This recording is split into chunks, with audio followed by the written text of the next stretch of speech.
एक ऐसी जगह जहां पिछले 100 सालों से लगभग 75 हवाई जहाज, 100 से ज्यादा छोटे बड़े जहाज और लगभग 1000 से ज्यादा लोग इस जगह से रहस्यमयी तरीके से गायब हो गए।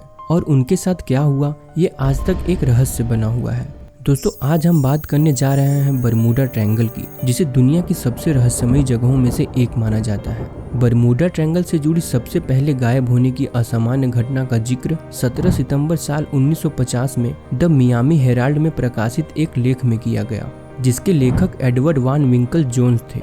इस लेख में कई हवाई जहाजों और समुद्री जहाजों के गायब होने का जिक्र किया, जिसमें फ्लाइट 19 समूह भी शामिल था। ऐसे तो कई जहाजें इस जगह से रहस्यमयी तरीके से गायब हुई, लेकिन इनमें सबसे चर्चित फ्लाइट 19 की घटना रही। दोस्तों, 5 दिसंबर साल 1945 को 5 अमेरिकी नौसेना TBM एवेंजर टॉर्पीडो बॉम्बर्स ने फोर्ट लाडरडेल से एक उड़ान भरी। यह एक डेली रूटीन उड़ान थी जो उन्हें पूर्व में ले जाने और बहामा द्वीप समूह के पास उड़ान भरने और फिर फोर्ट लाडरडेल लौटने के लिए थी। उड़ान के प्रशिक्षक लेफ्टिनेंट चार्ल्स कैरोल टेलर थे, जिन्हें प्रशांत क्षेत्र में 2500 घंटे उड़ान का अनुभव था। अन्य 4 पायलट, एक नौसेना और 3 मरीन बहुत कम अनुभवी थे। इनमें कुल 14 एयरमैन थे। यह उनकी तीसरी और अंतिम बार उड़ान थी। उड़ान से पहले सभी विमानों को एक पूरी तरह से पूर्व उड़ान जांच की गई, जिसमें कंफर्म किया गया था कि फ्यूल टैंक में भरे हुए थे, जो उड़ान के 5.5 घंटे के लिए पर्याप्त थे, और उपकरणों की जाँच की गई थी। मौसम को अनुकूल बताया गया था, जिसमें समुद्र की स्थिति मध्यम से उच्च थी। उड़ान दोपहर 2 बजे लॉन्च की गई। वापसी का समय शाम 5:30 बजे तय किया गया।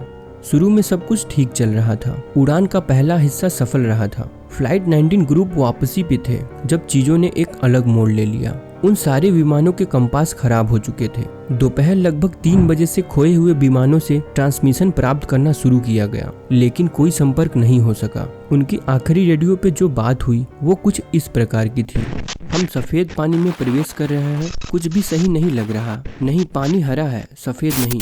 और फिर उनसे कभी संपर्क नहीं हो सका। अफसोस की बात यह है कि यह इस त्रासदी का पहला हिस्सा था।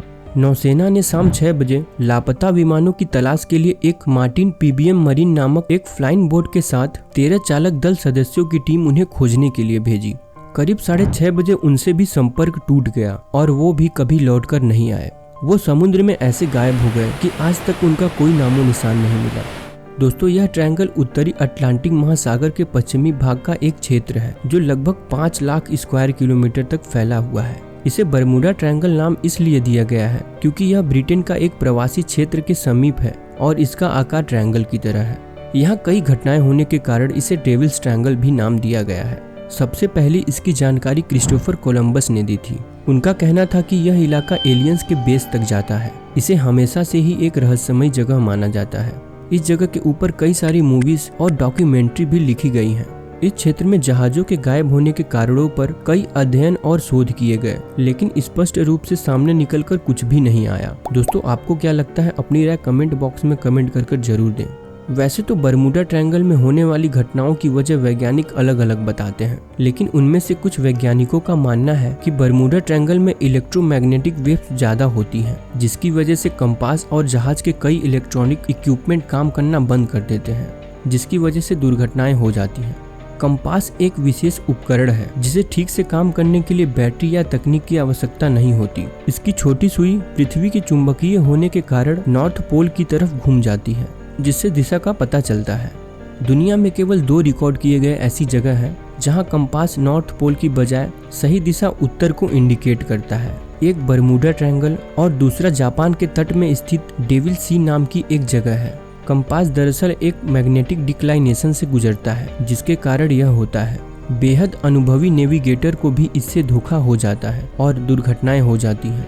दोस्तों, दुर्घटनाओं के कारण तो कई हो सकते हैं, लेकिन इन कारणों का सामने न आना ही इसे रहस्यमयी बनाता है।